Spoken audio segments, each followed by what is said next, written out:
Oke, Assalamualaikum warahmatullahi wabarakatuh. Salam Om Swastiastu, Namo Buddhaya, Salam Kebajikan.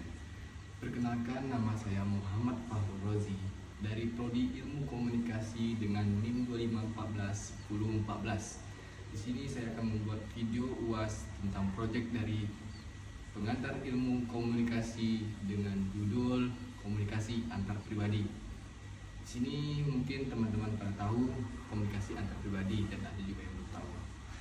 Nanti saya akan bahas tentang komunikasi antar pribadi.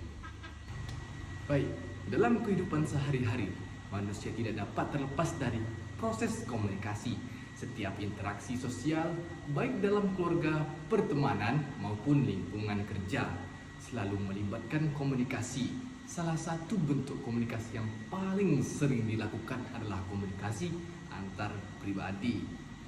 Oleh karena itu, saya akan membahas video secara komprehensif mengenai komunikasi antar pribadi, mulai dari pengertian menurut para ahli, kata kaitannya dengan kehidupan sosial manusia, contoh permasalahan yang terjadi, hingga peluang dan tantangan komunikasi antar pribadi di era perkembangan teknologi saat ini.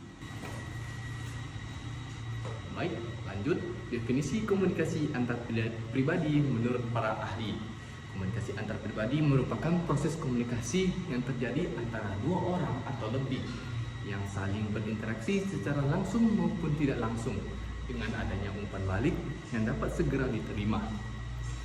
Adapun menurut para ahli yang pertama, yaitu menurut Joseph A. DeVito dalam bukunya yaitu The Interpersonal Communication Book, komunikasi antar pribadi adalah proses pengiriman dan penerimaan pesan antara dua orang atau sekelompok kecil orang dengan adanya efek dan umpan balik secara langsung. Baik, selanjutnya kaitan komunikasi antar pribadi dengan kehidupan sosial manusia. Manusia merupakan makhluk sosial yang tidak dapat hidup sendiri dan selalu membutuhkan orang lain. Dalam kehidupan sosial, komunikasi antar pribadi berperan penting dalam membangun dan memelihara hubungan sosial. Melalui komunikasi antar pribadi, manusia dapat menyampaikan perasaan, pikiran, dan pendapat, serta memahami orang lain. Komunikasi ini juga membantu manusia dalam membangun kepercayaan, menumbuhkan empati, dan menyelesaikan konflik yang terjadi dalam kehidupan sehari-hari.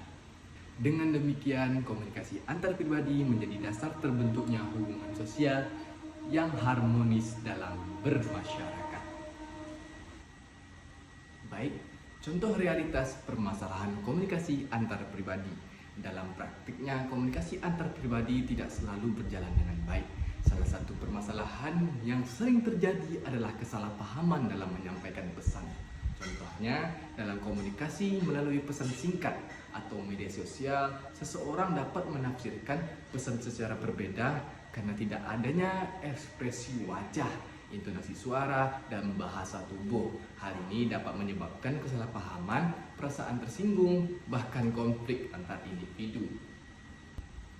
Apabila permasalahan komunikasi antar pribadi tidak segera diselesaikan, maka dampaknya yang dapat timbul antara lain renggangnya hubungan sosial, menurunnya kepercayaan, serta terganggunya keharmonisan dalam kehidupan bermasyarakat.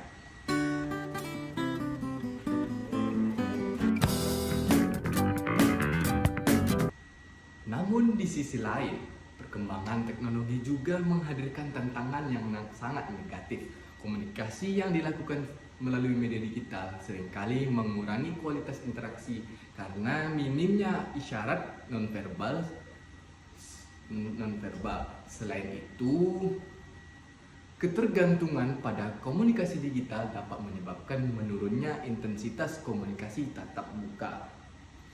Menurut pendapat saya, teknologi seharusnya menjadi sarana pendukung komunikasi antar pribadi ini, bukan pengganti komunikasi langsung. Oleh karena itu, diperlukan kemampuan dan kesadaran dalam menggunakan teknologi komunikasi secara bijak agar hubungan sosial tetap terjaga dengan baik.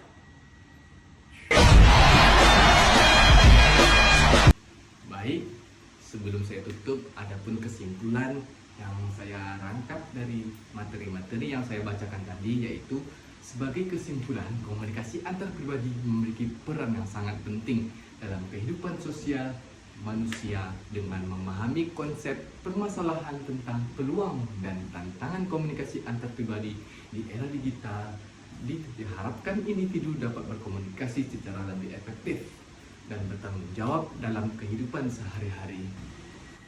Baik, sebelum saya tutup video yang sudah saya jelaskan komunikasi antar pribadi, saya memiliki pantun, yaitu pergi belajar membawa pena, tak lupa buku di dalam tas. Komunikasi adalah jembatan rasa, dari saling bicara tumbuhlah ikhlas. Berjalan sore menikmati senja, angin sepoi menemani hati. Komunikasi antar pribadi yang selalu terjaga, maka tumbuhlah cinta dan empati, dan sosial pun lestari. Duduk sendirian tanpa kekasih, cukup sekian dan terima kasih.